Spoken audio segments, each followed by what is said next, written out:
कि हम देखने वाले हैं कार्य स्तर पर जो लैंगिक उत्पीड़न होता है उससे संबंधित जो महिला होती है, क्या बोला जाता है उसे? व्यथित महिला कहा जाता है। अब व्यथित महिला, जो पीड़ित महिला है, उनके साथ छेड़छाड़ हो गया, सपोज करो ऐसा, कहां? वर्किंग प्लेस में।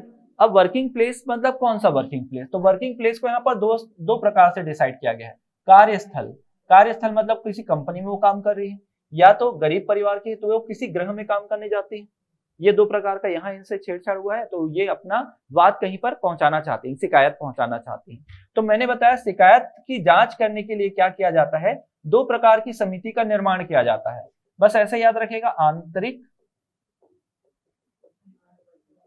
परिवाद, परिवाद का मतलब होता है शिकायत समिति, ठीक है। तो इसको आप शॉर्ट में याद रखें, इंटरनल कमिटी। क्या बोलेंगे? सॉरी, हाँ, इंटरनल कमिटी। तो इंटरनल कमिटी वहां पर होगा जहां पर कर्मचारी की संख्या कितनी होगी? 10 या 10 से अधिक, अधिक, कोई दिक्कत नहीं है। यहां पर अगर मान लो एक बनता है क्या आपका? स्थानीय समिति, स्थानीय परिवाद समिति। क्या बनता है? स्थानीय परिवाद समिति बनता है।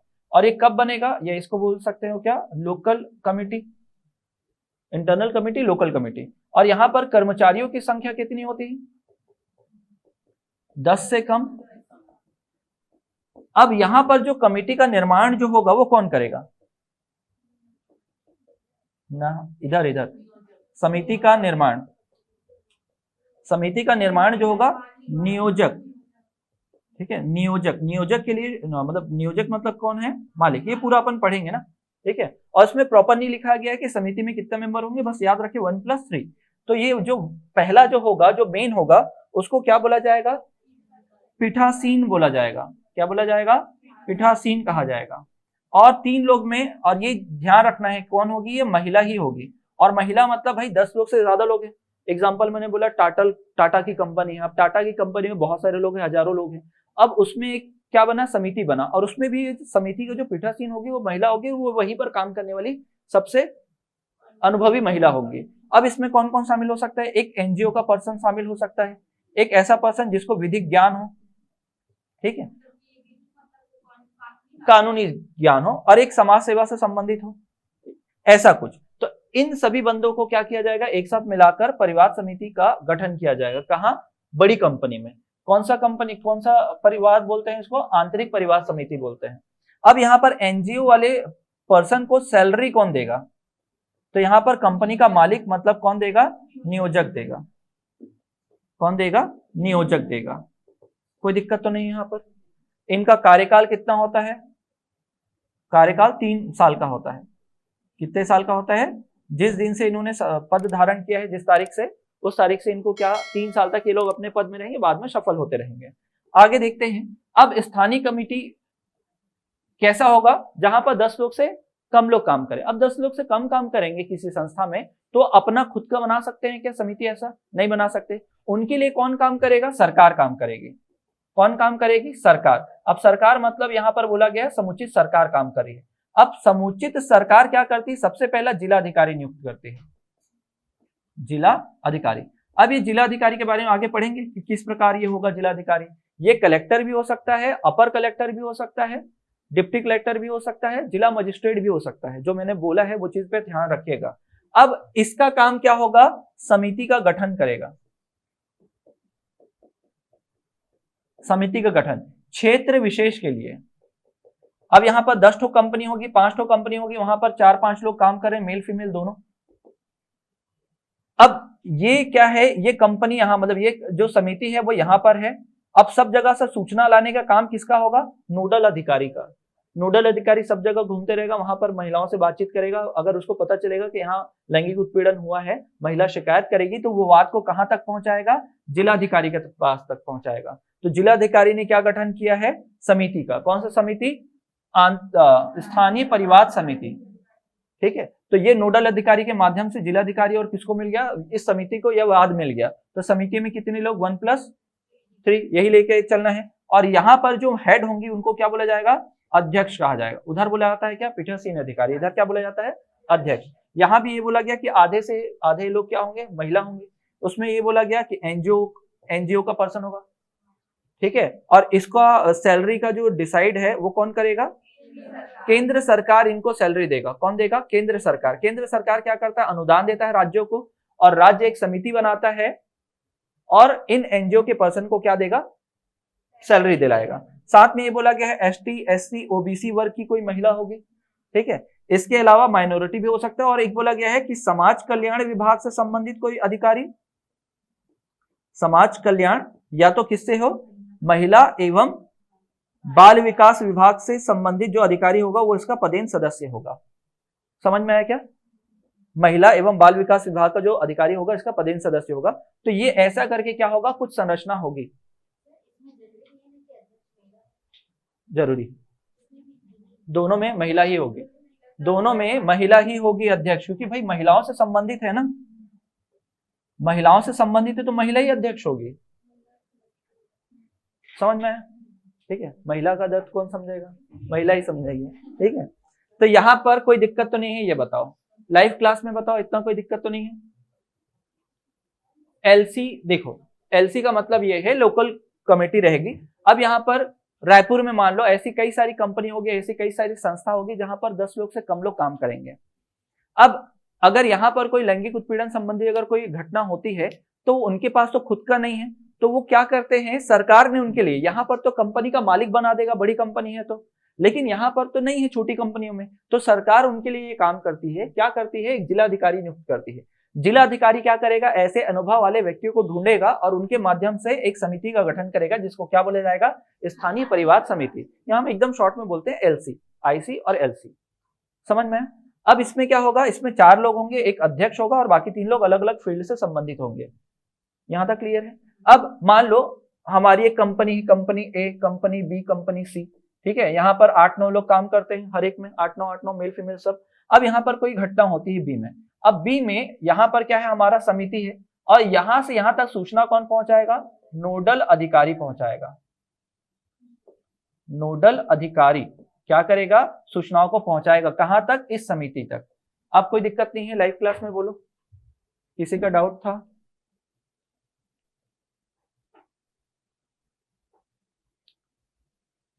क्लियर है आप लोग को? अब बढ़े अधिनियम की तरफ। इतना अगर समझ में आ गया तो पूरा का पूरा लगभग कवर हो जाएगा आपका। ठीक, देखो यहां पर जिलाधिकारी कौन बनाएगा? समुचित सरकार। समुचित सरकार मतलब उस, क्योंकि ये जिले स्तर पर बनेगा तो वहां का जिला मतलब कौन? मतलब राज्य सरकार निर्धारित करेगा। राज्य सरकार बोलेगा कि ये व्यक्ति जो है जिलाधिकारी है। तो जिलाधिकारी कौन बन सकता है? कलेक्टर, डिप्टी कलेक्टर, अपर कलेक्टर, जिला मजिस्ट्रेट, ये लोग बन सकते हैं क्या? जिलाधिकारी बन सकते हैं। अब जिलाधिकारी का काम क्या है? एलसी की स्थापना करना। अब क्या हो गया? ये तो जिले में एक ही रहेगा, या जो जितने क्षेत्र के लिए बोला गया उतना, और उस क्षेत्र के अंदर जितने भी कंपनीज आएंगी जहां पर 8 से मतलब 10 से कम लोग काम करते हैं, मेल फीमेल सब काम करते हैं, वहां पर अगर कोई ऐसी घटना होती है तो इस समिति तक वो सूचना कैसे पहुंचेगी? तो सूचना पहुंचेगी नोडल अधिकारी के माध्यम से। समझ में आया? अब तो कोई दिक्कत नहीं है?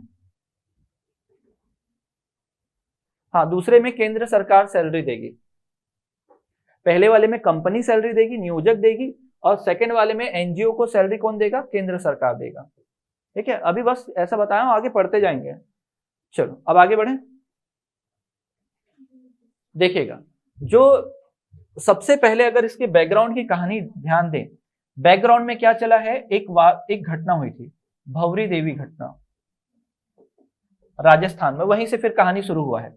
कौन सा? भंवरी देवी। कहां? राजस्थान में। राजस्थान में क्या हुआ है? एक घटना हुआ था 1992 के आसपास में। उसमें यह था कि भंवरी देवी एक सामाजिक कार्यकर्ता के जैसे काम करती थी, और उनके आसपास के एरिया में क्या हो रहा था? एक बाल विवाह हो रहा था। अब बाल विवाह में भी ऐसा कि 1 साल की बच्ची और 1 साल की लड़की और उसका विवाह कराया जा रहा था, वो भी अपर क्लास के लोगों के द्वारा।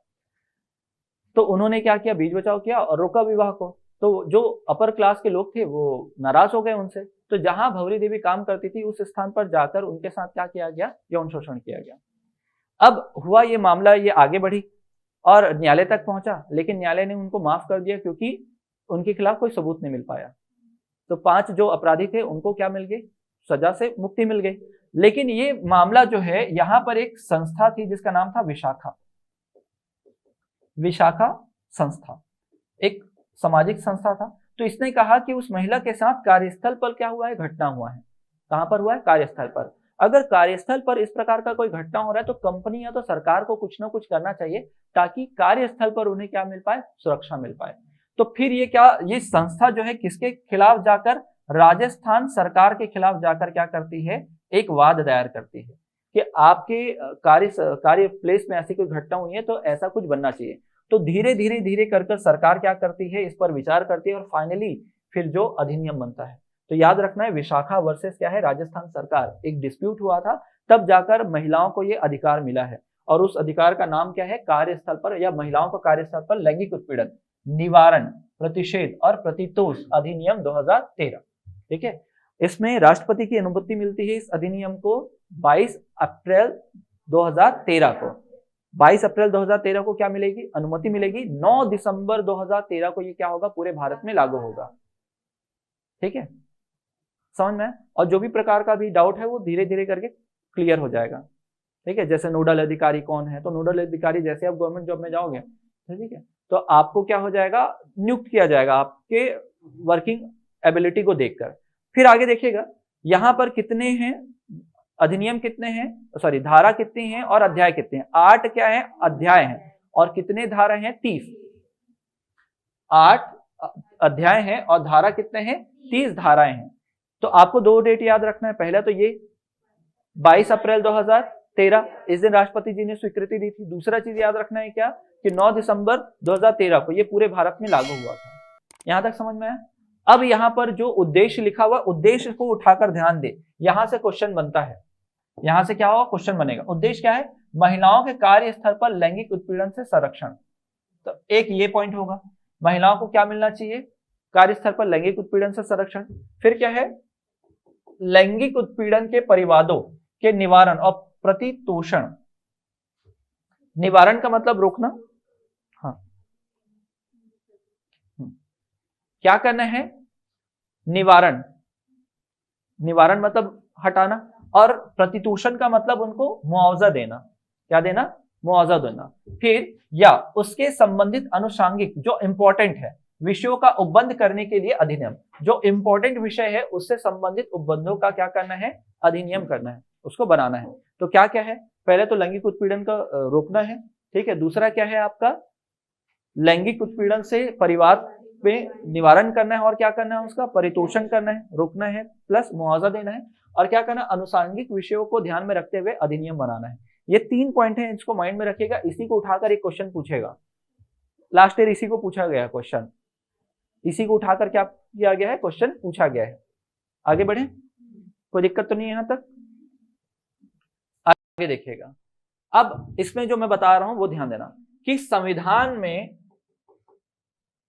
संविधान जब आप पढ़ते हो भारतीय संविधान, तो उसमें मूल अधिकार पढ़ते हैं। क्या पढ़ते हैं, मूल अधिकार। और मूल अधिकार में भारत के सभी नागरिकों के लिए क्या किया गया है, अनुच्छेद 14 समानता का अधिकार, फिर अनुच्छेद 15 स्वतंत्रता का अधिकार, और फिर है अनुच्छेद 21, ये क्या है आपका, प्राण एवं दैहिक स्वतंत्रता, मतलब आपको गरिमापूर्ण जीवन जीने का क्या है, अधिकार है। तो इन अनुच्छेदों को क्या किया गया है, वर्णन किया गया, और इन्हीं को ध्यान में रखते हुए बोला गया है कि महिलाओं की क्षमता, स्वतंत्रता और प्राण दैहिक स्वतंत्रता बनी रहनी चाहिए। अगर कहीं पर भी इसका उल्लंघन हो रहा है, मतलब महिला जो है वाद लगा सकती है, शिकायत कर सकती है।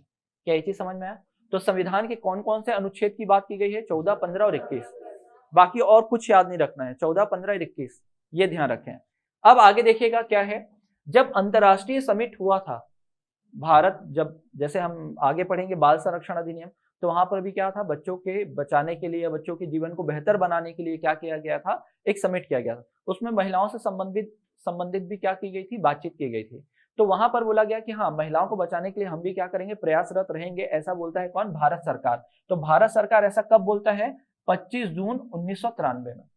ये डेट याद रखिए, 25 जून 1993 क्या बोलता है, अंतरराष्ट्रीय अभिसमय, मतलब क्या है कि उस समय समिट में और लिखित द्वारा सर्वव्यापी मान्यता प्राप्त ऐसे है ना, ऐसे मानवाधिकार जिनका भारत सरकार द्वारा क्या किया गया, 25 जून 1993 में क्या कर दिया गया, अनुसमर्थन, मतलब उसका समर्थन किया गया कि हम भी इसका समर्थन करते हैं और हम भी भारत में ऐसी व्यवस्था लाने की कोशिश करेंगे।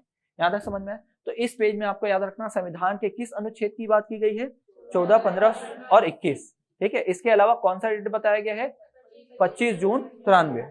ठीक है, और ये अधिनियम जो है महिलाओं का कार्यस्थल पर लैंगिक उत्पीड़न से निवारण, प्रतिषेध और प्रतितोषण कब, कौन से वर्ष में, गणतंत्र भारत के 64वें वर्ष में। जब इसका रिवीजन चालू होगा तो इसको क्रम से रख दूंगा ना मैं, जो पहले आया तो पहले, और जो 5 में 3-4 एक्ट आया तो सबको एक साथ रखेंगे। ठीक है, तब आपको जल्दी याद भी हो जाएगा वो। यहां तक समझ में है? तो इसमें याद करने वाला क्या है कि एक तो अनुच्छेद कौन कौन सा संविधान का, 14, 15, 21, और दूसरा जो है वो 25 जून और 93। फिर इसके अलावा कौन से वर्ष में, 64वें वर्ष में। अब आगे देखते हैं क्या, प्रारंभ।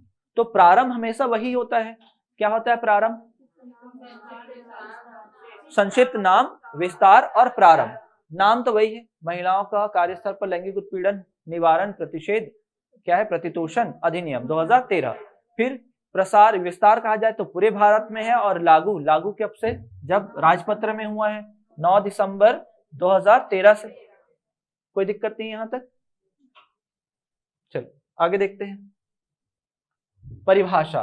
परिभाषा में आपको याद रखना है, बहुत सारे परिभाषा जो है धारा 2 में दिया गया, बहुत सारा है, बहुत सारे लोगों को, लेकिन मैंने उतना ही रखा है जितना आपके एग्जाम के लिए जरूरी है और जितना जानना भी जरूरी है। सबसे पहले है व्यथित महिला।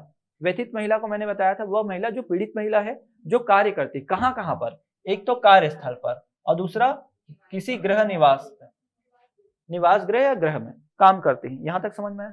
तो कार्यस्थल में या तो वो मतलब नियोजित है, नियोजित मतलब परमानेंट है, या तो अनियोजित है मतलब टेम्परेरी रूप में जा रही है किसी भी प्रकार से। प्रत्यार्थी, प्रत्यर्थी, प्रत्यर्थी के द्वारा मतलब होता है जिस पर आरोप लगा है,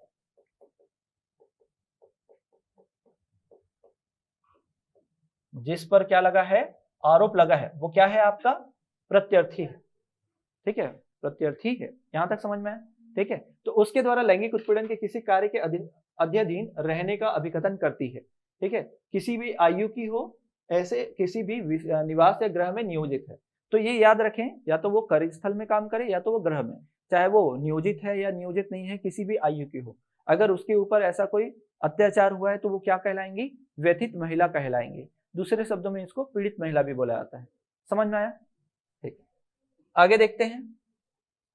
अगला क्या है, समुचित सरकार। तो समुचित सरकार से यहाँ पर तात्पर्य क्या है, केंद्र सरकार या संघ राज्य क्षेत्र, इसको भी बोला जाता है समुचित सरकार। दूसरा है राज्य सरकार, और इनके द्वारा स्थापित जितने भी इंस्टीट्यूशन है वो सब के सब क्या है, समुचित सरकार के अंतर्गत आते हैं। लेकिन अगर आपसे पूछा गया समुचित सरकार में कौन शामिल है, तो केंद्र सरकार, राज्य सरकार। और केंद्र सरकार नहीं होगा तो देखो या करके क्या लिखा है, संघ राज्य क्षेत्र, यूनियन टेरिटरी। क्यों बोला जाता है, क्योंकि भाई डायरेक्टली यूनियन टेरिटरी को कौन देखता है, केंद्र सरकार ही देखता है ना। समझ में? तो समुचित सरकार का यहाँ पर दो अर्थ समझेंगे, केंद्र सरकार, राज्य सरकार। केंद्र सरकार नहीं होगा वहां पर तो क्या सोचेंगे, वहां पर संघ राज्य क्षेत्र। क्लियर है? ठीक, अगला है घरेलू कर्मकार। घरेलू कर्मकार मतलब घर में, आपके घर में कोई काम करने वाले आ रहा है तो वो घरेलू कर्मकार है। लेकिन आप लोग भी काम करते हो, आप लोग कहलाते हो क्या घरेलू कर्मकार? नहीं कहलाते हैं। कहलाते हैं क्या? नहीं। तो यहां पर ये लिखा गया है, इसके अंतर्गत नियोजक के कुटुंब का कोई भी सदस्य नहीं। समझ में? ठीक है, आपके घर में अगर कोई बाहर से व्यक्ति आ रहा है काम करने के लिए तो आप उसको बोलोगे घरेलू कर्मकार है, लेकिन आप खुद उसमें शामिल नहीं होगे, आप भी तो घर का काम कर रहे हो। तो परिवार का सदस्य नहीं होना चाहिए। कुटुंब मतलब क्या है, घर, घर का कोई सदस्य नहीं। समझ में आया? कोई दिक्कत तो नहीं इतने में? चलो आगे बढ़ते हैं। आगे देखिए क्या लिखा है, कर्मचारी। तो भाई आप कर्मचारी हो तो प्रशिक्षु कुछ भी काम करें किसी कार्यस्थल पर तो आप क्या कहलाओगे, कर्मचारी कहलाओगे। तो ये पूरा लिखा हुआ है, इतना ध्यान देने की जरूरत नहीं है। कर्मचारी का मतलब समझ में आ गया, जो काम करने वाला होगा वो कर्मचारी होगा। आगे देखते हैं नियोजक। नियोजक का मतलब क्या है, मालिक, जिसके पास अथॉरिटी होती है किसी को नौकरी में रखने की, किसी को नौकरी से बाहर करने की। क्या ये चीज समझ में आया क्या? किसको एक बार और बताना है? ठीक है, पहला हमने बताया व्यथित महिला, व्यथित महिला मतलब वो जो कार्यस्थल या घर में काम कर रही है और उनके साथ क्या हुआ है, कोई उत्पीड़न का कार्य हुआ है, वो व्यथित महिला। फिर उसके बाद आपने देखा घरेलू, है ना, समुचित सरकार। तो समुचित सरकार मतलब क्या होगा, केंद्र सरकार, राज्य सरकार, और केंद्र सरकार नहीं होगा ऑप्शन में तो क्या होगा, संघ राज्य क्षेत्र। घरेलू कर्मकार का मतलब क्या है, घर में काम करने वाले, बाहर से कोई आ रहे हैं, ठीक है, आपके घर में साफ सफाई का काम कर रहे हैं, बर्तन साफ करने का काम कर रहे हैं, वो घरेलू कर्मकार, केवल घर में काम करने वाले। ध्यान दीजिए ना, घर में काम करने, इसमें आप खुद को शामिल नहीं कर सकते क्योंकि आप उसी कुटुंब के हैं, उसी परिवार से हैं, तो परिवार के सदस्य नहीं है, इसमें शामिल नहीं होंगे, ध्यान रखिएगा। फिर कर्मचारी, कर्मचारी मतलब क्या कि आप बाहर जा रहे हैं काम करने के लिए, घरेलू के अलावा, घर में काम करने के अलावा और कहीं पर काम करने जा रहे हैं, वो सब क्लियर है। चलो आगे देखिएगा, नियोजक। नियोजक मतलब ये याद रखिएगा, या तो घर का मालिक होगा या तो किसी कंपनी का मालिक होगा जिसके पास ये अथॉरिटी है कि किसी को जॉब में रखना है, किसी को सैलरी देना है, ये कब तक काम करेगा, कब तक नहीं करेगा, वर्किंग टाइम जो डिसाइड करेगा, वो क्या होगा यहाँ पर, नियोजक। नियोजक का मतलब मैंने सीधे सीधे बताया था, यही मालिक क्या है, मालिक। समझ में आया, और कोई भी दिक्कत नहीं है यहाँ पर, इतना ही ध्यान रखना है। फिर क्या है, प्रत्यर्थी, ठीक है, वो साइड में अगर चले गए होगा तो थोड़ा ध्यान देना ना। एक क्या हो गया है आपके नोट्स में,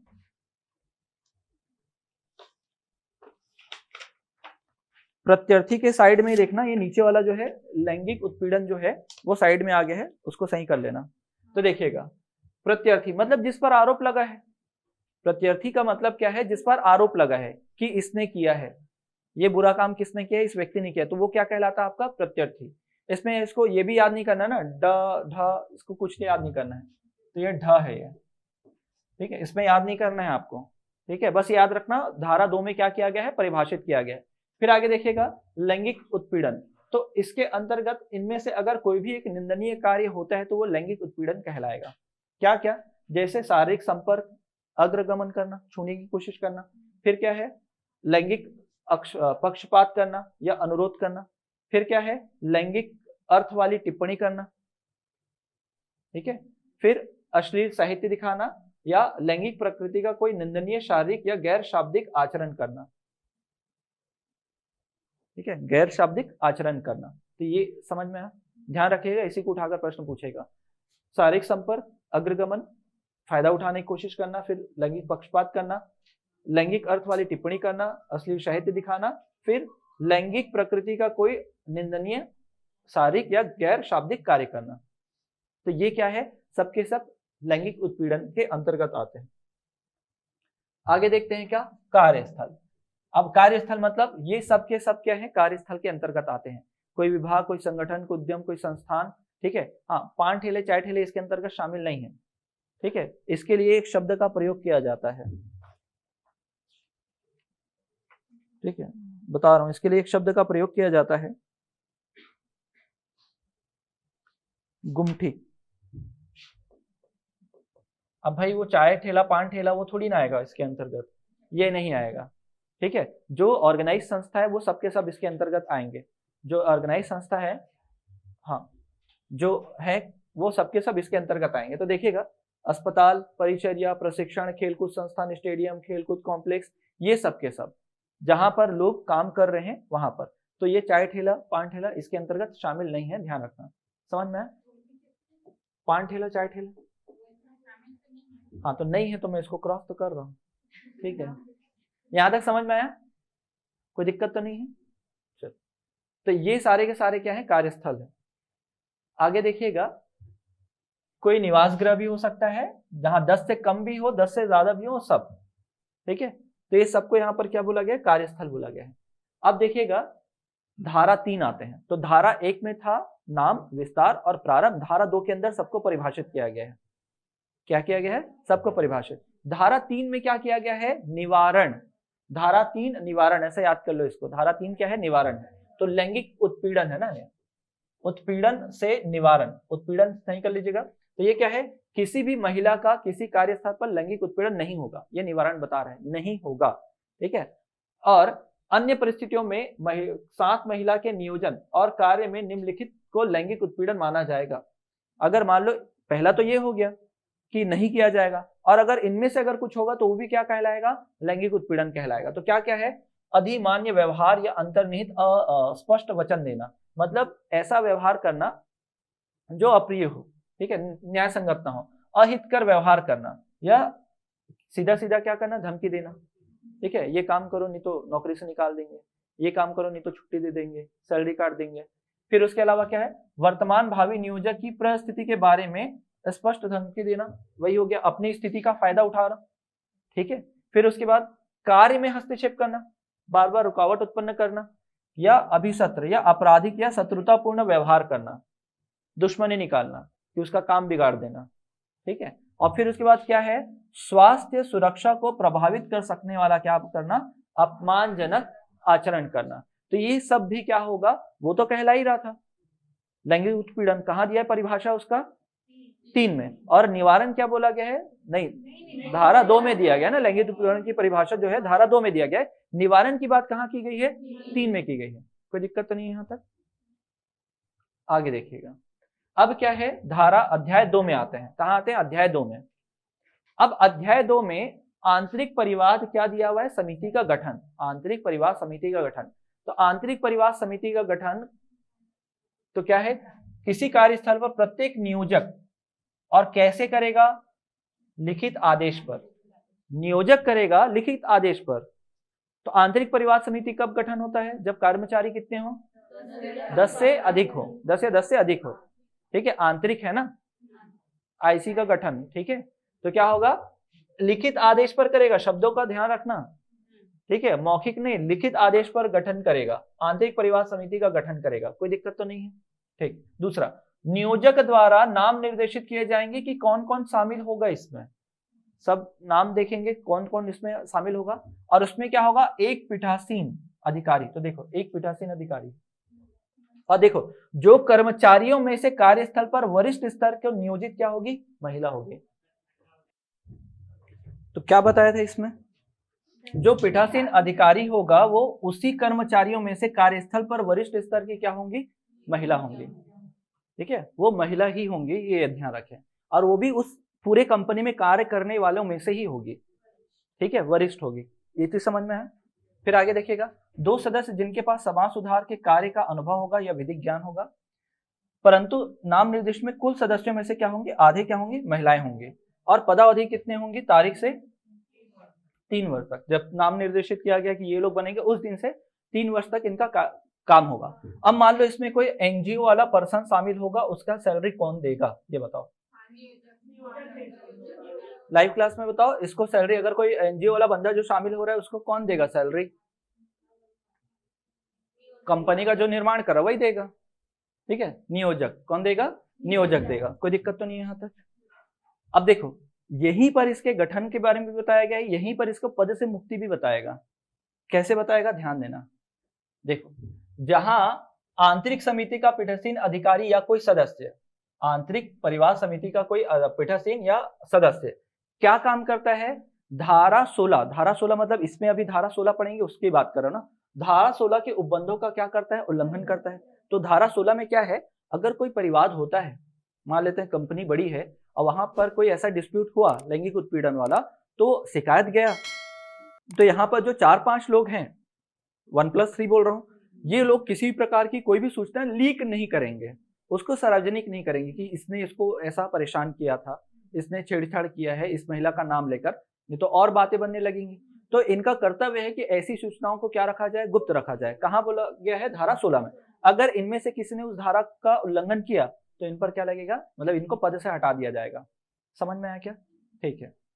दूसरा, किसी अपराध के लिए दोष सिद्ध, मतलब किसी अपराध में दोष सिद्ध हो गया और जांच में उनको भी घेरे में ले लिया गया है, ठीक है, तो पद से निकाला। अनुशासनहीन कार्यवाही करना, मीटिंग होता है आते ही नहीं है, नाम बस है इनका, नाम मात्र के हैं बस, इनको हटा दिया जाएगा। या अपने हैसियत का मतलब अपने अधिकारों को क्या करेंगे, दुरुपयोग करेंगे। तो इन परिस्थितियों में क्या कर दिया जाएगा, अध्यक्ष या पीठासीन अधिकारी और सदस्य को समिति से क्या किया जा सकता है, हटाया जा सकता है।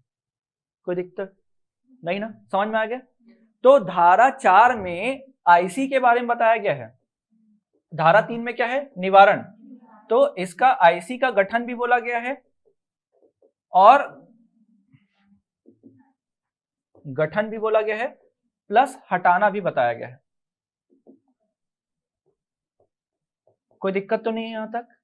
आईसी का गठन तो मेरे ख्याल से आईसी के बारे में बताने नहीं पड़ेगा, नियोजक बनाएगा, 1+4 होगा, पहला जो होगा अध्यक्ष होगा, पीठासीन अधिकारी होगा, महिला होगी उसी कार्यस्थल में, एनजीओ का पर्सन होगा, और क्या समाज का ज्ञान होगा, विधिक ज्ञान होगा, आधे से अधिक या आधे तो क्या होने चाहिए, महिला ही होनी चाहिए। कोई दिक्कत तो नहीं है यहाँ तक? चलो आगे देखते हैं। अब क्या है, अध्याय 3। अध्याय 3 में पहुंच गए और स्थानीय परिवाद समिति। तो स्थानीय परिवाद समिति का गठन कब होता है, जब वहां पर कितने लोग हों, कर्मचारी 10 से कम हो।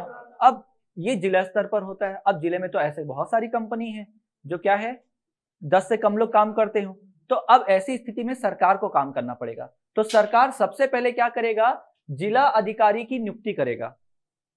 किसकी नियुक्ति करेगा, जिला अधिकारी। तो जिला अधिकारी की नियुक्ति कौन करता है, समुचित सरकार करता है। शब्द का ध्यान रखना, समुचित सरकार करता है। समुचित सरकार किसी जिला मजिस्ट्रेट, अपर जिला मजिस्ट्रेट, कलेक्टर या उप कलेक्टर को क्या बना सकता है, जिला अधिकारी के रूप में अधिसूचित कर सकता है। मतलब राज्य सरकार जिला अधिकारी की नियुक्ति करता है, और वो क्या हो सकता है, या मजिस्ट्रेट हो सकता है, या अपर मजिस्ट्रेट हो सकता है, जिला मजिस्ट्रेट, अपर जिला मजिस्ट्रेट, आपका कलेक्टर या डिप्टी कलेक्टर, उप कलेक्टर, डीसी। ठीक है, तो ये लोग क्या बन सकते हैं, जिला अधिकारी बन सकते हैं। अब इनका काम क्या होगा, स्थानीय परिवाद समिति का क्या करना, गठन करना। कोई दिक्कत तो नहीं है? तो जिलाधिकारी को नियुक्ति कौन देता है, समुचित सरकार। और वो जिलाधिकारी कौन कौन हो सकता है, या तो वो जिला मजिस्ट्रेट होगा, अपर जिला मजिस्ट्रेट होगा, कलेक्टर होगा, या उप कलेक्टर होगा। क्लियर? अब ये जो जिला अधिकारी बन गया है, इसका काम होगा क्या करना, समिति का गठन करना। तो प्रत्येक जिलाधिकारी संबंधित जिले से ऐसे स्थापन, जहां क्या स्थापन मतलब कंपनी, ठीक है, तो कम से कम 10 होने के कारण क्या होगा, आंतरिक परिवाद समिति का गठन नहीं हो सकता। तो यहां पर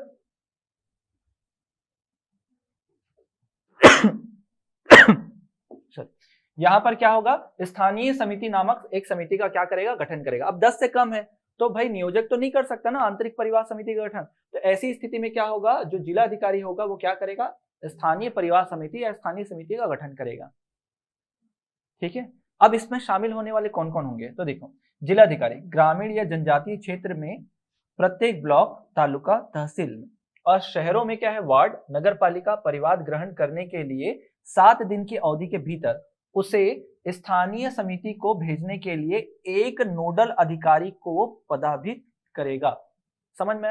अब भाई इतना बड़ा एरिया रहेगा इसका, जनजातीय क्षेत्र होगा, कहीं पहाड़ी क्षेत्र होगा, वार्ड होगा, फिर पंचायत होगा, ठीक है, ऐसे सब से क्या होगा, सूचना इसके तक पहुंचे, इसके लिए क्या करेंगे, नोडल अधिकारी की नियुक्ति करेंगे। और वो नोडल अधिकारी सरकार बताएगा कि किसको बनाया जाए, या तो वो जिलाधिकारी तय करेगा कि ये मेरा नोडल अधिकारी है, ये सूचनाओं को मेरे पास लाएगा। समझ में आया? क्लियर है? तो भाई जिलाधिकारी बन गया, समिति बन रहा है, समिति में सूचनाएं कौन पहुंचाएगा, नोडल अधिकारी पहुंचाएगा। अब स्थानीय समिति की अधिकारिता विस्तार के उन जिलों में होगा जहां पर उसको बोला जाए, मतलब जिले वाइज बनेगा ये। समझ में आया क्या? कोई दिक्कत तो नहीं है? आंतरिक समिति केवल एक कंपनी के लिए है, आंतरिक समिति कहाँ है, कंपनी के लिए है, और जो स्थानीय समिति वो पूरे जिले के लिए होगा। क्लियर है यहां तक? आगे देखते हैं। फिर लिखा हुआ है क्या, स्थानीय समिति की संरचना, कालावधि और निर्बंधन तथा अन्य शर्तें। क्या दिया, स्थानीय समिति जिला अधिकारी के द्वारा नाम निर्देशित की जाने वाली निम्नलिखित सदस्यों के साथ बनेगी। तो स्थानीय समिति एलसी का जो निर्माण है वो कौन करता है, जिलाधिकारी करेगा। और उसमें कौन होगा, अध्यक्ष होगा। वहां पर क्या कहलाता था, पीठासीन कहलाता था, यहां पर क्या कहला रहा है, अध्यक्ष। और जो क्या होगा, सामाजिक कार्य के क्षेत्र में प्रख्यात महिलाओं की समस्याओं के प्रति प्रतिबद्ध महिलाओं में से नाम निर्दिष्ट किया जाएगा। मतलब ये भी कौन होंगी, महिला ही होंगी। सामाजिक कार्यकर्ता जिनको महिला से संबंधित बहुत सारा नॉलेज हो और वो महिला ही होगी, तो ये बन गए अध्यक्ष। कोई दिक्कत तो नहीं है? समझ में? फिर उसके बाद देखते हैं, एक महिला जो जिले, ब्लॉक, तालुका, तहसील, वार्ड, नगर निगम कार्यरत महिलाओं में से क्या होगा, एक होंगी। मतलब इनमें से कहीं ना कहीं वो काम कर रही होंगी। तो एक तो सामाजिक कार्यकर्ता होंगी, दूसरा नगर निगम, वार्ड यहाँ पर काम कर रही होंगी। 2 सदस्य में से एक क्या होंगी, महिला तो होंगी। मतलब यहाँ भी आधे से आधा क्या होंगी, महिला होंगी। ठीक है। अब देखो महिलाओं के प्रति क्या है, जो महिलाओं की समस्याओं के प्रति प्रतिबद्ध ऐसे गैर सरकारी संगठन मतलब एनजीओ या संगमों में से नाम निर्दिष्ट ऐसा व्यक्ति जो लैंगिक उत्पीड़न से संबंधित मुद्दों से परिचित हो। एक के बारे में क्या बोला गया है, विधि की पृष्ठभूमि या विधिक ज्ञान हो, या तो कम से कम एक सदस्य क्या होना चाहिए, एसटी, एससी, ओबीसी, माइनॉरिटी समुदाय की महिला हो। समझ में? अब मान लो यहाँ पर एनजीओ का पर्सन कोई शामिल हुआ तो उसको सैलरी कौन देगा, कोई भत्ता कौन देगा, केंद्र सरकार देगा। कौन देगा, केंद्र सरकार। क्यों देगा, क्योंकि सरकार का काम कर रहा है, वहां पर वो कंपनी का काम कर रहा था। आईसी जो था कंपनी ने बनाया था, नियोजक ने बनाया था, तो नियोजक देगा। यहाँ तो सरकार बना रहा है ना, और सरकार को, राज्य सरकार को इसके लिए फंड कौन देता है, केंद्र सरकार, और केंद्र सरकार इनको यहाँ तक पहुंचाता है। समझ में? क्योंकि हर जिले में एक बनेगा ही बनेगा। यहाँ तक क्लियर है क्या, यहाँ तक समझ में आया?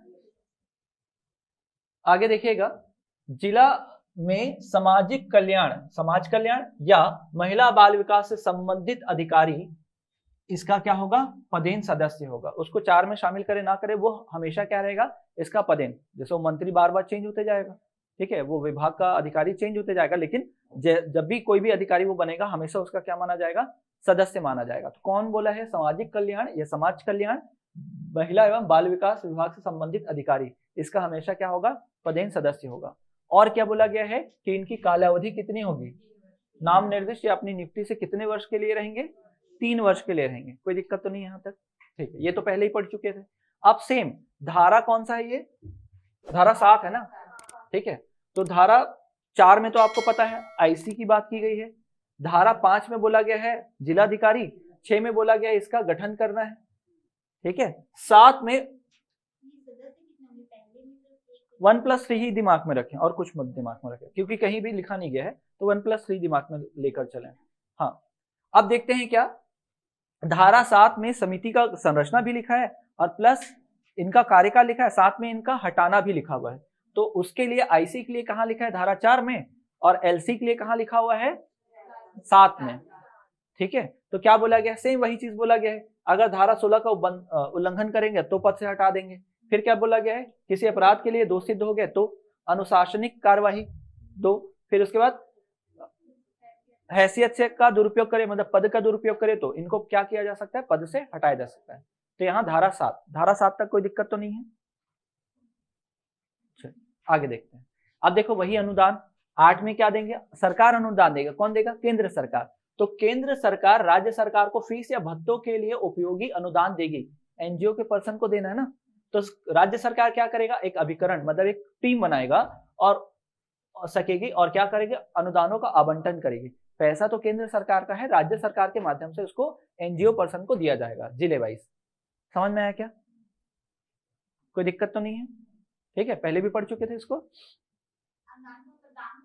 अनुदान, दान नहीं, पैसा, जिसके बदले सरकार वापस कुछ नहीं मांगेगा कि हाँ हमको देना ही है, सरकार के द्वारा दिया जाएगा। नहीं, संस्था क्यों देगा यहाँ पर अभी, हाँ तो संस्था भी दे सकता है अनुदान, ठीक। अब यहाँ पर देखते हैं क्या, लैंगिक उत्पीड़न का परिवाद। परिवाद का मतलब होता है शिकायत। परिवाद का मतलब यहाँ पर मानिएगा शिकायत। अब शिकायत मतलब कौन करेगा, व्यथित महिला करेगी शिकायत। वो भी कैसे करेगी वो देखना ना। लैंगिक उत्पीड़न की घटना जब भी उसके साथ हुई है या लगातार हो रही है, जब भी लास्ट टाइम जब भी उसके साथ कोई घटना हुई है, उसके 3 माह के भीतर, कितने माह के भीतर, 3 माह के भीतर जब भी घटना हुई है लास्ट टाइम, वो 3 माह के भीतर क्या करेगी, लिखित रूप में परिवाद करेगी, शिकायत करेगी। किसको करेगी, या आईसी को या एलसी को, लिखा है, आंतरिक या स्थानीय समिति। क्लियर है, कितने माह के भीतर, किस रूप में, लेकिन मान लो महिला अनपढ़ होगी तो उस स्थिति में जो समिति है उसके सदस्य इनकी मदद करेंगे। समझ आया, अगर महिला लिखने में सक्षम नहीं है तो क्या होगा कि परिवार के जो सदस्य हैं, मतलब समिति के जो सदस्य हैं, वो इनकी क्या करेंगे, मदद करेंगे। अब मान लो महिला बीमार है, मान लो महिला बीमार पड़ गई है, लेकिन उन्होंने अपने परिवार वालों से कहा मुझे शिकायत करनी है इन लोग की, तो उसका कोई ना कोई क्या होगा, वारिस होगा। वो क्या करेगा, जाएगा परिवाद लेकर, मतलब शिकायत लेकर समिति के पास, और वो भी परिवाद कर सकता है, शिकायत कर सकता है। ऐसे समझ में आया, ठीक है। क्या लिखा है, शारीरिक मानसिक असमर्थता या मृत्यु की स्थिति में व्यथित महिला का विधिक जो वारिस होगा वो क्या करेगा, परिवाद कर सकता है। यहां तक समझ में है? तो 8 में हमने पैसा दिलवा दिया एनजीओ के पर्सन को, 9 में क्या कर दिया हमने, परिवाद लगा दिया, शिकायत कर दी। 10 में एक मौका मिलेगा क्या, सुलह करने का। और सुलह भी कब होगा, जब व्यथित महिला बोलेगी, वह अनुरोध करेगी, किससे करेगी, समिति से करेगी कि रहन दो मामले को, यहीं पर हम खत्म कर रहे हैं करके। लेकिन अगर मामला खत्म नहीं हुआ, नहीं सुलझा, तो क्या होगा, आगे जांच होगा। 10 में क्या है, सुलह है, 11 में क्या होगा, उसमें जांच होगा। तो देखो, आंतरिक समिति या स्थानीय समिति जांच से पहले व्यथित महिला के अनुरोध पर सुलह कर दिया जाएगा। किसके किसके बीच में, जो व्यथित महिला है वो और प्रत्यर्थी जिसके ऊपर आरोप लगा है। लेकिन यहां पर पैसे से संबंधित मामला नहीं होना चाहिए कि पैसा ले दे करके मामला दबाया जा रहा है, ऐसा उनको सुनाई नहीं देना चाहिए, एलसी और आईसी को। यहां तक समझ में आया? आगे देखिएगा, अब ये जांच, अब मामला सुलझा नहीं तो अब क्या होगा, जांच होगा। जैसे ही एलसी और आईसी के पास सूचना पहुंची तो वो 7 दिन के भीतर, मतलब एक तो रजिस्टर कर लिया अपना मामला, और 7 दिन के भीतर पुलिस को एक सूचना भेज दी इन्होंने कि हम ऐसे मामलों की क्या कर रहे हैं, जांच कर रहे हैं। ठीक है, 7 दिन के भीतर वो क्या बोल देगी कि हम ऐसे मामले का क्या कर रहे हैं, परिवाद मतलब जांच कर रहे हैं, शिकायत आई है उसका हम जांच करेंगे। यहां तक समझ में है? अब ध्यान देना ना, अगर दोष सिद्ध ठहराया गया, जो अपराधी है जिसके ऊपर आरोप लगा है वो दोष सिद्ध ठहरा दिया गया है, तब प्रत्यर्थी द्वारा व्यथित महिला को क्या दिया जाएगा, एक ऐसी राशि संदेह देने का आदेश जो समुचित समझा जाएगा। मतलब मान लो आरोप सही माना गया तो जो समिति है वो बोलेगी आपको इसको मुआवजा देना पड़ेगा, महिला को क्या देना पड़ेगा, मुआवजा देना पड़ेगा। और ऐसी स्थिति में क्या होगा, ये जो समिति है, क्योंकि केंद्र सरकार ने मतलब बड़ी कंपनी में नियोजक ने बनाया और यहाँ पर सरकार ने बनाया, मतलब जिला अधिकारी ने बनाया, तो उसको इस समय जो है सिविल न्यायालय का पावर होगा। कौन सा न्यायालय का, सिविल न्यायालय का क्या होगा, पावर होगा। नहीं, डिस्ट्रिक्ट कोर्ट तो फिर जिला के लिए हो जाएगा ना। आप बस ये याद रखो, ये है आपका रेवेन्यू कोर्ट कहलाएगा, सिविल कोर्ट, ठीक है, सिविल कोर्ट ही कहलाएगा। अब यहाँ पर ध्यान देना, इधर ध्यान देना जितना बोलने जा रहा हूँ। पहला तो ये है कि मामला रजिस्टर करेगा और 7 दिन के भीतर किसको बताएगा, पुलिस को बताएगा। फिर उसके बाद जब प्रत्यर्थी का अपराध सिद्ध हो गया है कि इसने अपराध किया है, तो क्या बोला जाएगा कि आपको क्या देना पड़ेगा, मुआवजा देना पड़ेगा, जो बोलेगी समिति। फिर उसके बाद क्या है, वाद का विचारण करते समय आंतरिक समिति या स्थानीय समिति को कैसा पावर रहेगा, सिविल न्यायालय का पावर रहेगा। और वो क्या क्या काम कर सकती है, बोलेगा हाजिर हो हमारे सामने या समन करो, समन भेज सकता है, या तो हाजिर होना या तो उसी को बोलेंगे समन भेजा जाएगा, ठीक है, या उसके शपथ पत्र की परीक्षण किया जाएगा कि इसने क्या क्या बताया है। दूसरा क्या, दस्तावेजों को प्रकटीकरण और पेश करने की अपेक्षा की जाएगी। कोई अन्य विषय जो विहित किया जाए, विहित कौन कर सकता है इनको, जिला अधिकारी या नियोजक। और लास्ट में क्या, और जांच को कितने दिन के भीतर कंप्लीट करना है, 90 दिन के भीतर इनको कंप्लीट करना है। कितने दिन के भीतर कंप्लीट करना है, 90 दिन के भीतर। तो आपने देखा 7 में 4 में हुआ था आंतरिक समिति, फिर मतलब 4 में हुआ आंतरिक समिति, 7 में हुआ क्या, स्थानीय समिति, 8 में हमने दे दिया अनुदान, 9 में हमने क्या कर दिया, शिकायत, 10 में हुआ क्या, सुलह, 11 में होगा जांच। अब 12 में मान लो 90 दिन से ज्यादा निकल गया तो ठीक है, लंबित मामलों में क्या कर सकते हैं हम, जांच के लंबित रहने के दौरान जो है किस प्रकार के कार्य कर सकते हैं। तो व्यथित महिला क्या करेगी, अनुरोध करेगी, या तो आंतरिक समिति से या स्थानीय समिति से कि मैं यहाँ पर काम कर रही हूँ, लेकिन जब भी मैं उसको देखती हूँ मुझे पूरा इंसिडेंट याद आ जाता है, ठीक है, तो ऐसी स्थिति में मुझे कुछ रिलीफ चाहिए। तो क्या हो सकता है कि नियोजक को सिफारिश करेगी, कौन करेगी, स्थानीय समिति या आंतरिक समिति, आईसी और एलसी दोनों क्या करेंगे, सिफारिश कर सकते हैं। किससे, नियोजक, नियोजक मतलब कौन, मालिक से, छोटा कंपनी का भी मालिक, बड़ा कंपनी का मालिक, उसको क्या करेगी, शिकायत नहीं, सिफारिश करेगी। क्या सिफारिश करेगी कि महिला को रिलीफ चाहिए। तो उसकी स्थिति में क्या हो सकता है, या तो महिला या तो उस व्यक्ति जिसके ऊपर आरोप लगा, दोनों में से किसी एक का ट्रांसफर कर दो, एक दूसरा, या महिला को 3 महीने की छुट्टी दे दो बिना वेतन काटे। समझ में आया, पूरा वेतन मिलना चाहिए। तीसरा, या तो ऐसी कोई राहत जिससे महिला को क्या मिले, रिलीफ मिले या विहित की जाए। समझ में आया, जैसा महिला के लिए सही होगा वैसा निर्णय ले। और इस धारा में व्यथित महिला को जो छुट्टी मंजूर की जाएगी वो पैसे मिलेंगे उसको ना, उसको ऐसा छुट्टी नहीं माना जाएगा कि उसने अपने आप ले लिया छुट्टी करके। समझ में है, कोई दिक्कत तो नहीं है। तो 11 में जांच किया है, पुलिस को कितने दिन में सूचना देनी है, 7 दिन में, ठीक है, और जांच कितने दिन में कंप्लीट करना है, और मान लो जांच अभी तक कंप्लीट नहीं हुई तो महिला को थोड़ा बहुत रिलीफ दिया जा सकता है। महिला अनुरोध करेगी समिति से, समिति सिफारिश करेगा कि या तो छुट्टी दे दो या तो उन दोनों का में से किसी एक का ट्रांसफर कर दो या तो ऐसा कुछ करो कि भैया कि महिला को थोड़ा बहुत तो रिलीफ मिल जाए। समझ में आया? अब देखते हैं 14, ठीक है 13 है ना, 13 जांच रिपोर्ट। अब जांच हो गया, कंप्लीट हो गया जांच, जांच कब क्या हो गया है, कंप्लीट हो गया है।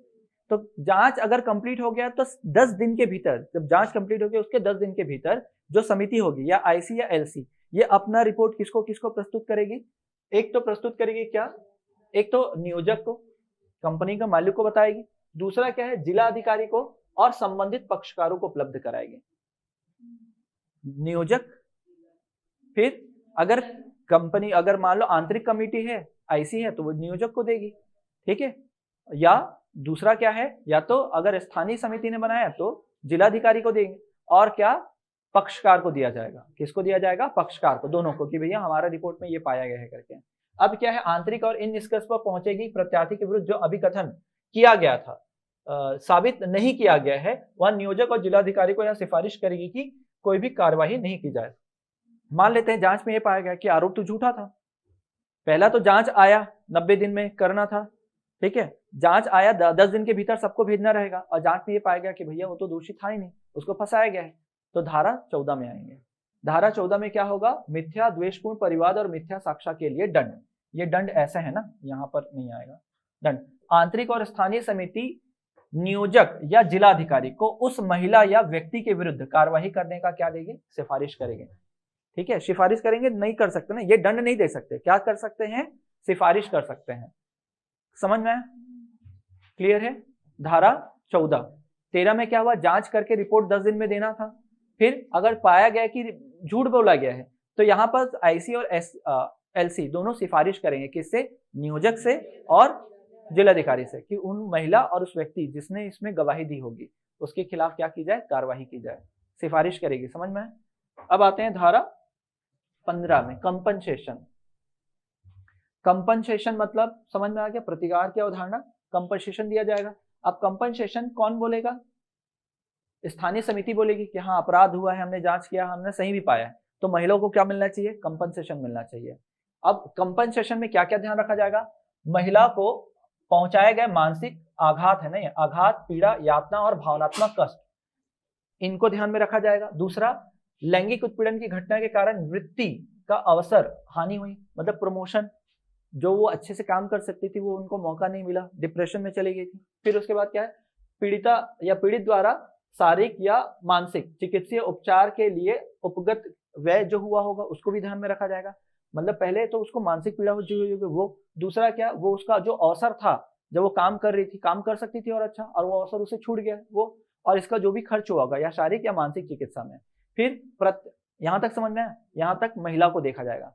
अब मुआवजा लेना है तो मुआवजा कौन दे रहा है? प्रत्यर्थी, जिसको आरोप लगा है, तो उसका भी आय और वित्तीय परिस्थिति देखी जाएगी कि कितना इसका आय है और कितनी इसकी क्षमता है, ठीक है, स्टैंडर्ड ऑफ लिविंग देखा जाएगा, और उसके आधार पर क्या किया जाएगा? मुआवजा निर्धारित किया जाएगा, और वो मुआवजा जो है एक मुश्त भी हो सकता है या मासिक भी हो सकता है।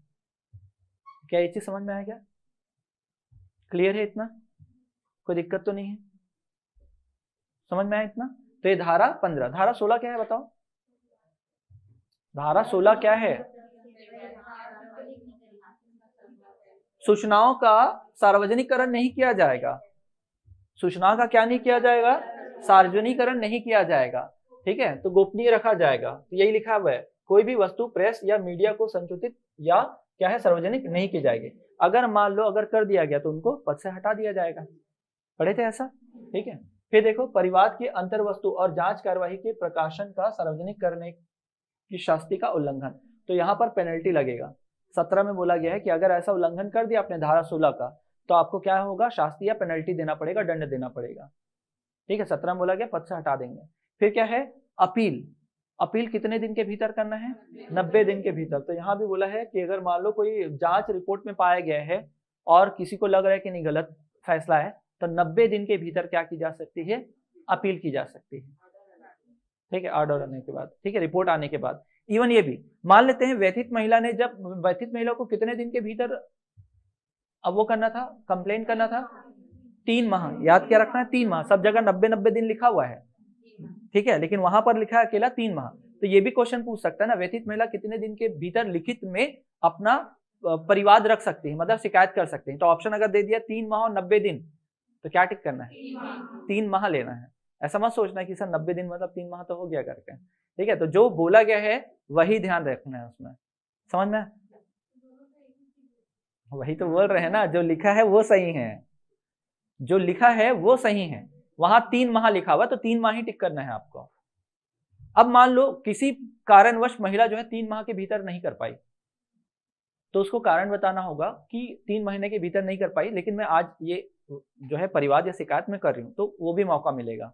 किसी कारणवश नहीं आ पाई, या डर गई होगी, या उनको नहीं लगा होगा, लेकिन इस समय वो लग रहा है कि वो परिवाद करना था। जैसे एक चला था ना हैशटैग #MeToo, ऐसा कुछ चला था कुछ साल पहले, 1 आध साल पहले या 2 साल पहले। यहां तक समझ में आया? चलो आगे देखते हैं। अब क्या है नियोजक, नियोजक मतलब क्या है, ये धारा अध्याय 6 है ना, अध्याय 6 है, वो लिखा गया है 8 लिखा गया है बाय मिस्टेक।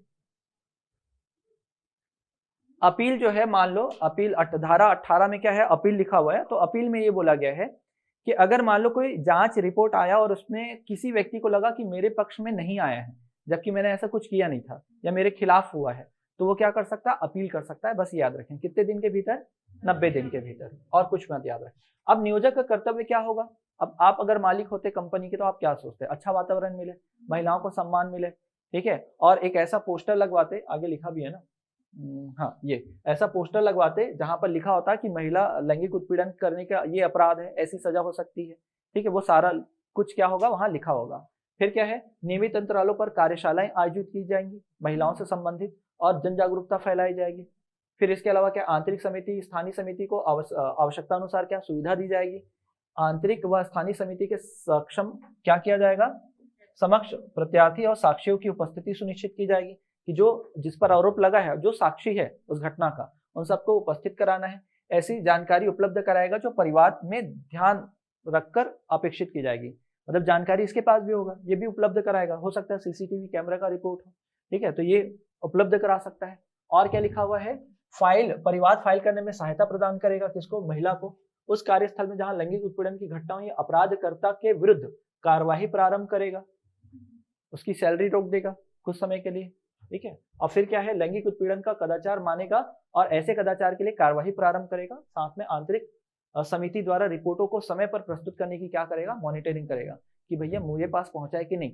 वहां पर 90 दिन का समय था उनके पास, तो वो 90 दिन के अगर हो गया है और जांच हो गई तो मेरे पास 10 दिन के भीतर पहुंच जाना चाहिए, ऐसा कुछ है ना, जांच कंप्लीट हो गया तो 10 दिन के भीतर पहुंच जाना चाहिए। तो ये है क्या, नियोजक, नियोजक के कर्तव्य, धारा 19 में।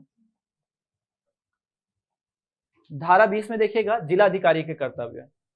तो नियोजक अपनी कंपनी में करेगा और जिला अधिकारी कहां करेगा, अपने जिले में करेगा।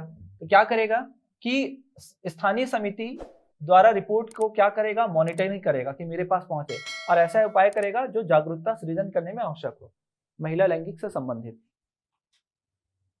फिर आगे देखिएगा समिति का वार्षिक रिपोर्ट, जो आईसी और एलसी जो भी बना है उसका वार्षिक रिपोर्ट कहाँ होगा, अगर एलसी है आईसी है तो किसको देगा, नियोजक को देगा, और एलसी है तो वो किसको देगा, जिलाधिकारी को देगा, ठीक है। और जिलाधिकारी प्राप्त वार्षिक रिपोर्ट, ध्यान देना ना, जिलाधिकारी प्राप्त वार्षिक रिपोर्ट की समरी ओवरव्यू किसको देगा, राज्य सरकार को भेजेगा।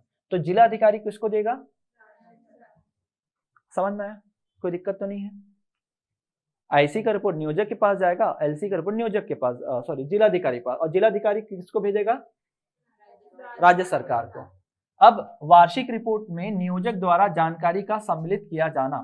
अब देखो ये बोला गया है धारा 22 में, इस अधिनियम के अधीन फाइल की गई निपटारों की संख्या के संदर्भ में जिलाधिकारी को सूचित करेगा। कौन, नियोजक। नियोजक, नियोजक जो कंपनी में है ये बताएगा कि हमारे पास ये मामला आया था, हमने इतना निपटा लिया है। मतलब ये भी मामला किसके पास जाएगा, कोई प्राइवेट कंपनी है और जिस जिले में है, तो वो प्राइवेट कंपनी वाला बंदा बताएगा कि हमारे आईसी में इतने मामले आए थे, इतना हमने निपटान कर दिया है, और किसको बताएगा, जिलाधिकारी को सूचित करेगा। फिर क्या है 23, समुचित सरकार द्वारा क्रियान्वयन, मॉनिटरिंग और डाटा रखना। तो इनके पास दोनों डाटा होंगे ना, समुचित सरकार के पास, जिलाधिकारी का भी आएगा और नियोजक का भी आएगा। नियोजक भी इनको जिलाधिकारी के माध्यम से ही मिलेगा। जो भी सरकार होगा उसके पास इस प्रकार की पूरी घटनाओं का क्या होगा, आंकड़ा इनके पास होगा। 24 में क्या बोला है, समुचित सरकार अधिनियम प्रचार के लिए क्या करेगा, उपाय करेगा। वही जन जागरूकता कार्यक्रम, सेमिनार रखवाएगा, और भी कार्यक्रम करवा सकता है, मीटिंग रखवा सकता है।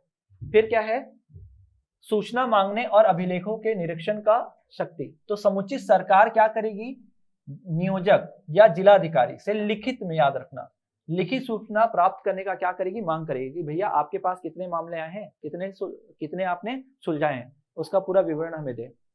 समझ में आया, वो भी लिखित रूप में दे। क्लियर है। तो सूचनाओं की मांग कौन करेगा, समुचित सरकार करेगी। किससे करेगी, नियोजक से भी करेगी और जिलाधिकारी से भी करेगी।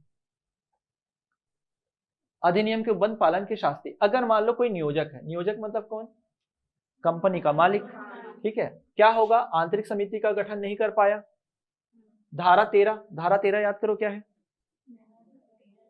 मॉनिटरिंग, मॉनिटरिंग नहीं कर पा रहा ना इस धारा में, मॉनिटरिंग नहीं कर पा रहा है, मिथ्या बोला गया है, उसके बाद झूठ बोला गया है, ठीक है। और धारा 22, धारा 22 देखो क्या लिखा हुआ है, वार्षिक रिपोर्ट सम्मिलित नहीं कर पाया है सूचना मांगने पर या जिलाधीश को, तो क्या होगा, कार्यवाही नहीं की है, मतलब ऐसा कुछ नहीं किया है, तो इस अधिनियम के उल्लंघन करने पर उसको कितना, 50,000 रुपए का जुर्माना लगेगा। ठीक है, 13, 14 और 22 ये अलग है ना, ये इसी धारा का है, और संविधान के 14, 15 और 21 को शामिल किया गया है। उनको वो मूल अधिकार हैं, वो महिलाओं से नहीं छीन सकते, ये बोलकर इस अधिनियम को बनाया गया है। फिर न्यायालय द्वारा अपराध का संज्ञान। तो न्यायालय कैसे संज्ञान लेगा, न्यायालय अपने पास कैसे बुलाएगा, तो या तो व्यथित महिला क्या करे, परिवाद या शिकायत करे, या तो आंतरिक या स्थानीय समिति की सिफारिश पर ही संज्ञान लिया जाएगा। और ऐसे मामलों का जो ट्रायल होगा वो मेट्रोपॉलिटन क्या है आपका मजिस्ट्रेट, जिसको महानगर मजिस्ट्रेट बोलते हैं, और दूसरा प्रथम श्रेणी का न्यायिक मजिस्ट्रेट, इसके माध्यम से क्या करेंगे, देखेंगे। समझ में, परिवाद कौन लेकर आएगा, या तो व्यथित व्यक्ति या तो आईसी और एलसी दोनों में से कोई एक लेकर आएगा। और कौन होगा वहां पर जज, मेट्रो महानगर वो मजिस्ट्रेट या तो प्रथम वर्ग का न्यायिक मजिस्ट्रेट। और ये सबसे इंपॉर्टेंट है, ये असंज्ञेय है, गिरफ्तारी नहीं होगी। जैसे संज्ञेय था तो बिना वारंट की गिरफ्तारी, अगर गिरफ्तारी करना होगा तो यहाँ पर वारंट की आवश्यकता होगी। समझ में, तो ये संज्ञेय है, ध्यान क्या रखना है, ये जो अधिनियम है ये क्या है, संज्ञेय है, सॉरी असंज्ञेय है।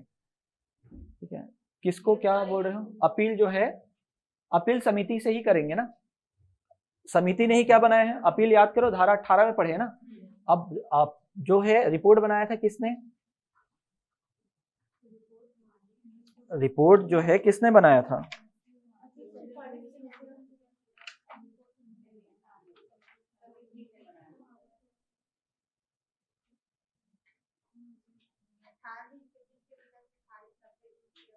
हाँ 90 दिन के भीतर। और किसको किया जाएगा, तो वही याद रखिएगा कि जो भी आया था, ठीक है, तो समिति के सामने वापस से वो अपील कर सकता है कि इस पे जांच की जाए। यहां तक रिपोर्ट, यहां तक समझ में आया। अब देखिएगा आगे, अधिनियम के अधीन मतलब अल्पीकरण नहीं होगा। अल्पीकरण का मतलब समझते हैं ना, कि ये अधिनियम जो है अन्य अधिनियम को ना तो बढ़ाएगा ना तो कम करेगा। फिर समुचित सरकार की नियम बनाने की शक्ति, तो समुचित सरकार की नियम बनाने की शक्ति यहाँ पर स्पेशली लिखा गया केंद्र सरकार। अगर समुचित सरकार की मतलब नियम बनाने की शक्ति किसकी है इस अधिनियम के अंदर, तो केंद्र सरकार, याद रखना। लेकिन केंद्र सरकार जो भी अधिनियम बनाएगी 30 दिन के भीतर उसको संसद में बताना होगा। फिर क्या है, कठिनाइयों को दूर करने का पावर किसके पास है, केंद्र सरकार। तो नियम बनाने की शक्ति भी किसके पास, केंद्र सरकार, और कठिनाइयों को दूर करने का भी अधिकार किसके पास, केंद्र सरकार के पास। समझ में,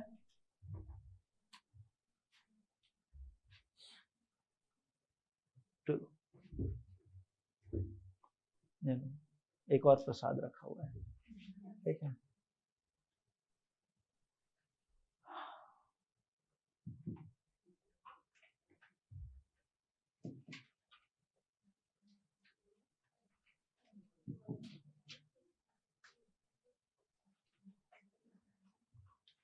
चलिए स्टार्ट करें।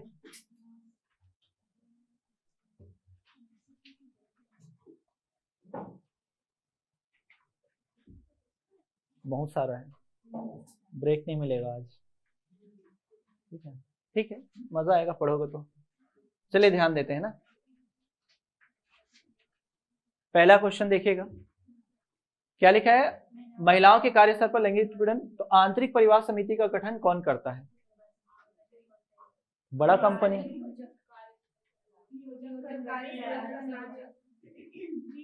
आंतरिक समिति 10 से ज्यादा लोग हैं, बड़ा कंपनी है, तो कौन करेगा?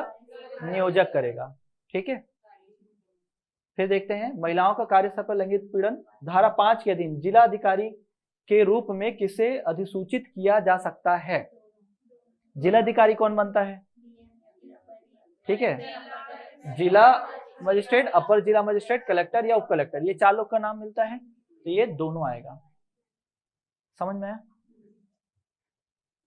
फिर आगे, महिलाओं का कार्यस्थल पर लैंगिक उत्पीड़न निवारण प्रतिषेध प्रतितोषण, धारा 6 के अधीन स्थानीय परिवार समिति का गठन किया जाएगा। कौन करता है? जिलाधिकारी करता है। ठीक है, कौन करता है? जिलाधिकारी नियुक्त करता है। आगे देखते हैं, क्या कोई व्यथित महिला कार्यस्थल पर लैंगिक उत्पीड़न का परिवाद कर सकेगी? अगर ऑप्शन में 90 दिन लिखा होता तो 90 दिन नहीं करना है, क्या लेना है वहां पर? 3 माह ही लेना है। अच्छा बताओ, अगर मान लो 3 माह से ज्यादा अगर समय हो गया तो उसको कारण बताना पड़ेगा, 3 माह से पहले क्यों नहीं किया आपने? किस रूप में? मौखिक रूप में ना, लिखित रूप में। आगे देखिएगा, महिलाओं का कार्यस्थल पर, ठीक है, प्रतिशोध, तो जांच जो है कितने दिन में पूरी की जाएगी? तो 90 दिन में जांच पूरी की जाएगी। 12 में लंबित दिया हुआ है ना, ठीक है, ध्यान रखना। और फिर 13 में दिया मुआवजा। देखते हैं 14 में क्या दिया हुआ है, विचारण किसके द्वारा किया जाता है? तो मेट्रोपॉलिटन और मजिस्ट्रेट दोनों के द्वारा। तो क्या आ जाएगा? ए और बी दोनों। महिलाओं का कार्यस्थल पर, ठीक है, प्रत्येक अपराध क्या है आपका? असंज्ञेय है। हाँ, फिर नियम बनाने की शक्ति है ना, तो यहाँ पर क्या? केंद्र सरकार। अभी तो पढ़े हैं लास्ट में, नियम बनाने और कठिनाई को दूर करने का जो पावर है वो केंद्र सरकार को ही है। किसको है? केंद्र सरकार को ही है। ठीक है, देखो, हाँ, किसको अधिकारी, जिला अधिकारी किसको नियुक्त नहीं किया जा सकता? जिला मजिस्ट्रेट सुना है, अपर मजिस्ट्रेट सुना, उप कलेक्टर सुने, ये नहीं होगा, इसको नहीं किया जा सकता। देखना किसको किया जाता है, किसको नहीं किया जाता, यहीं पर मत फंस जाना। ठीक है, नहीं लिखा हुआ है वहां पे, तो सी, न्यायिक मजिस्ट्रेट को नहीं किया जा सकता। आगे देखिएगा, आंतरिक परिवार समिति के गठन के लिए कितने या कर्मचारी होने आवश्यक हैं? कितने?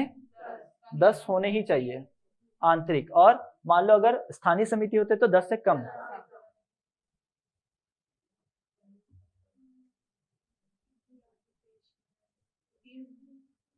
ध्यान दो, क्वेश्चन क्या लिखा है, जांच रिपोर्ट, जांच हो गया कंप्लीट, 90 दिन के अंदर जांच करना था, अब रिपोर्ट रेडी है हमारे पास, तो हम किसको? नियोजक को, जिलाधिकारी को और पक्षकार को, ठीक है, कितने दिन के भीतर देना होगा? 10 दिन के भीतर देना होगा। ठीक है, आगे देखिए, महिलाओं का कार्यस्थल पर उत्पीड़न निवारण अधिनियम, उपबंधों का पालन नहीं करने पर कौन? नियोजक नहीं करेगा तो कितना? 2 साल का सजा, 50,000 रुपए क्या है? जुर्माना लगेगा। आगे, इस अधिनियम के अंतर्गत आंतरिक समिति और स्थानीय समिति द्वारा प्रस्तुत रिपोर्टों पर जो जिलाधिकारी है एक संक्षिप्त रिपोर्ट भेजेगा। किसको भेजता है?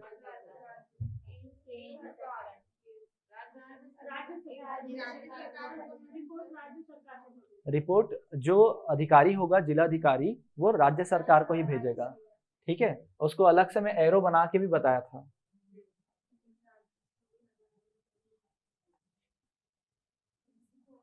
यहां देखो, जिलाधिकारी वार्षिक रिपोर्ट की समरी किसको पेश करता है? राज्य सरकार को पेश करता है। समझ में आया? ये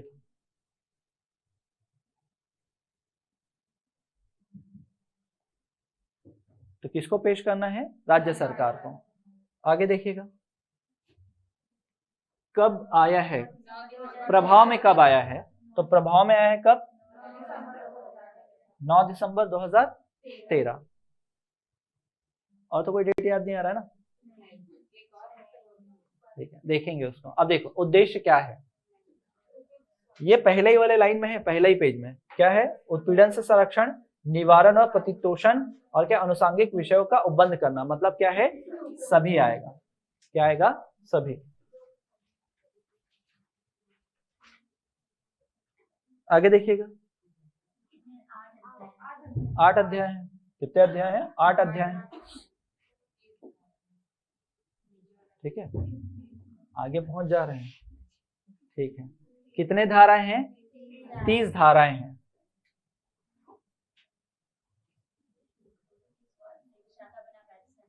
ठीक है, विशाखा बनाम राजस्थान राज्य से ये पूरा घटना, मतलब ये पूरा अधिनियम वहां से इंस्पायर हुआ है। ठीक है, आगे देखते हैं। संविधान के किस अनुच्छेद को शामिल नहीं किया गया है? 14, 15, 21 को किया गया है, 18 को शामिल नहीं किया गया है संविधान के। ठीक है,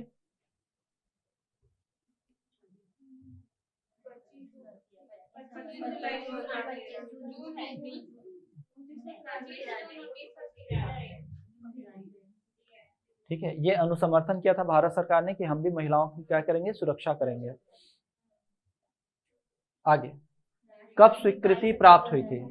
स्वीकृति कब प्राप्त की थी? 22 अप्रैल 2013। 22 अप्रैल 2013 के दिन क्या मिला था, स्वीकृति मिला था।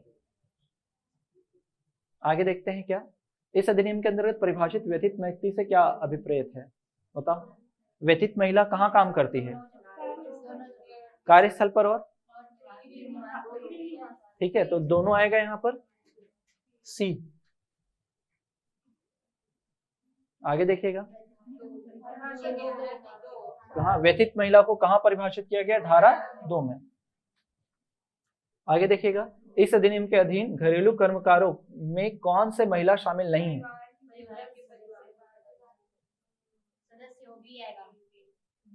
परिवार के कोई सदस्य को नहीं काम शामिल करते हैं ना, कर्मकार में शामिल करते हैं क्या, नहीं। तो आप लोग भी बोलोगे हमको भी सैलरी मिलना चाहिए, घर में काम कर रहे हैं। ठीक है, इस अधिनियम के अधीन किस धारा में कर्मकार को परिभाषित किया गया? 2 में ही।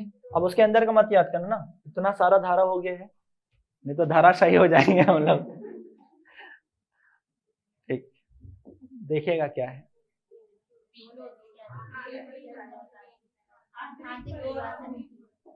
दोनों को बोलते हैं क्या?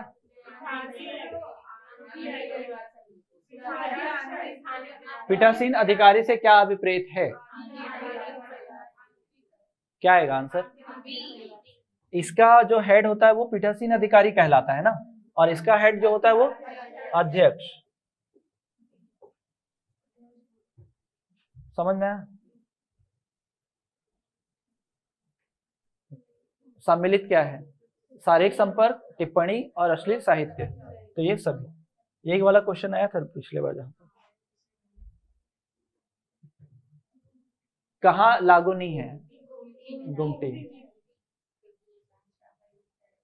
ठीक है, टपरी टपरी, ठीक है। चलो आगे बताओ, निवारण कहाँ दिया गया है? 3 में है ना, पहले दूसरा तो क्लियर है, 3 में निवारण है, 4 में फिर आईसी है। फिर देखिए, प्रत्येक नियोजक को ऐसे आदेश द्वारा आंतरिक परिवार समिति का गठन करेगा, किस रूप में, कि दोनों लिखित रूप में ही ना, लिखित रूप में ही क्या करेगा, नाबू करेगा, बनाएगा आदेश पर। इस अधिनियम के अंतर्गत आंतरिक समिति नियोजक द्वारा नाम निर्देशित सदस्यों में से आधे होंगे क्या, महिलाएं होंगे। बाकी तो बाद में है, लेकिन वो आधे क्या होंगे, महिलाएं ही होंगे। चलो देखते हैं और क्या है। आंतरिक पीठासीन अधिकारी और प्रत्येक सदस्य कितने वर्ष का कार्यकाल होता है इनका, 3 वर्ष का कार्यकाल होता है। आगे देखते हैं, इस अधिनियम का अधिकारी के रूप में किसको अधिसूचित, जिला अधिकारी किसको बनाया जाता है? जिला मजिस्ट्रेट और कलेक्टर दोनों को बनाया जा सकता है। अपर जिला मजिस्ट्रेट भी हो सकता है और उप जिला मजिस्ट्रेट भी हो सकता है। इस अधिनियम के अधीन परिवार समिति का गठन कौन करता है? मैं तो कुछ बोल, परिवार समिति। अब परिवार समिति या तो वो क्या होगा, आंतरिक हो सकता है, या तो क्या होता सकता है, स्थानीय। अब इसका गठन कौन करता है? नियोजक। इसका गठन कौन करता है? नियोजक या मालिक जिसको हम बोल रहे हैं। और इसका गठन कौन करता है? जिला अधिकारी। तो अब मुझे ये बताओ कि आपको ऑप्शन में से दोनों में से क्या मिल रहा है, तो वही टिक करेंगे, इसके अलावा तो कोई और नहीं करता ना। ठीक है, अगर नियोजक होता तो एक ऑप्शन में क्या होता, ए और बी दोनों होता, ऐसा कुछ होता, दोनों। समझ में आया? ठीक है, अब यहाँ पर क्या परिवार समिति बस बोला है और ऑप्शन के देख के लगाना पड़ेगा। ठीक है, समझ में आया? आगे देखिएगा, इस अधिनियम के तहत नोडल अधिकारी की नियुक्ति की जाती है ग्रामीण, जनजातीय क्षेत्र, प्रत्येक ब्लॉक, तालुका, तहसील, शहरी क्षेत्रों में वार्ड, नगर पालिका। तो यहाँ पर सब जगह से सूचना लेकर आएगा नोडल अधिकारी। ठीक, पदेन सदस्य वे अधिकारी होंगे समाज कल्याण, याद होगा, या तो बाल विकास के संव्यवहार करने वाला हो, तो ये उक्त दोनों।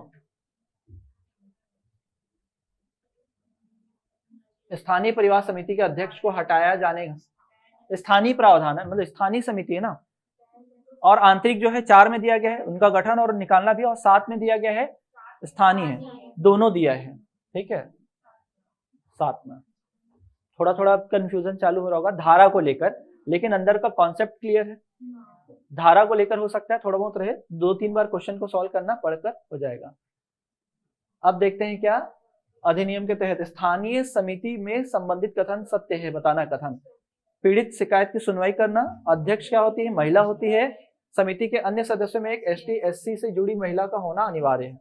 सब सही है, ये क्या आ जाएगा, सभी।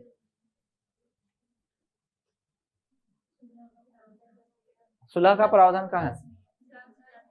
10 में है, 4 में ऐसी दिया है, फिर उसके बाद वो क्या स्थानीय जिलाधिकारी बोला है, 8 में तो मुआवजा देने अनुदान बोला है, 10 में क्या है आपका, सुलह।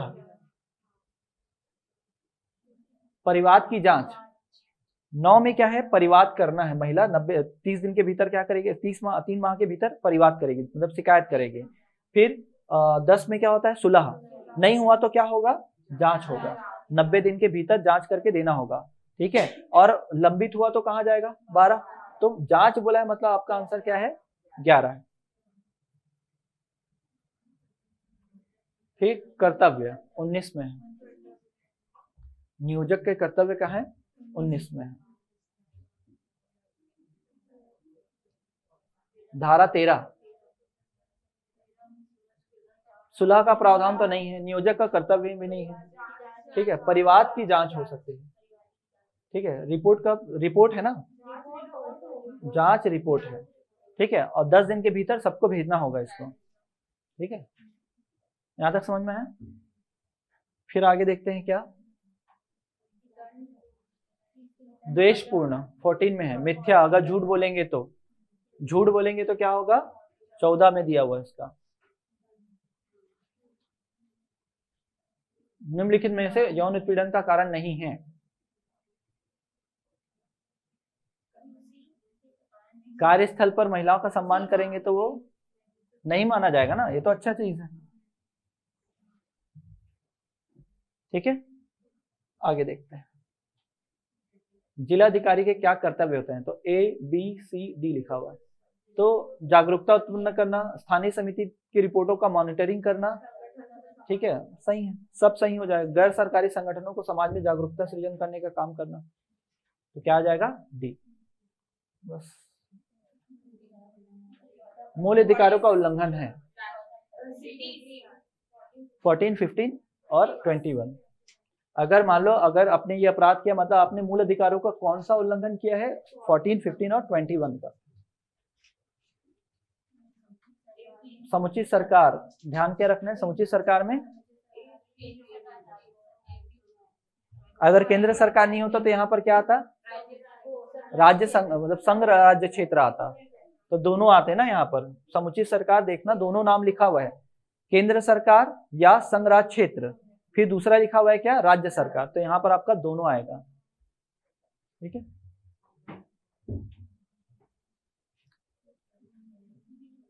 प्रत्यर्थी है, कौन है भाई प्रत्यर्थी?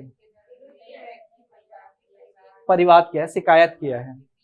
ठीक है, हो गया। ठीक,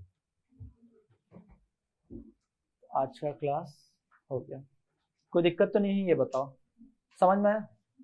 तो ये ऐसा टॉपिक है, एक बार इसको रीड करने के मतलब कॉन्सेप्ट समझ जाओ। धारा वाला नहीं पूछेगा ना इधर, धारा इधर याद मत करना, धारा क्वेश्चन मैंने ऐसा बना दिया है, लेकिन आप धारा इधर का, जहां बड़े बड़े एक्ट है ना वहां पर धारा मत पढ़िएगा, आप पढ़िएगा कॉन्सेप्ट पढ़िए, कॉन्सेप्ट से क्वेश्चन पूछेगा इसका, समझ में आया? ठीक है, चलो अब वो कुछ धाराएं बाकी हैं स्टार्टिंग की, एक धारा अपन कैंसिल कर देते हैं अब यहाँ से।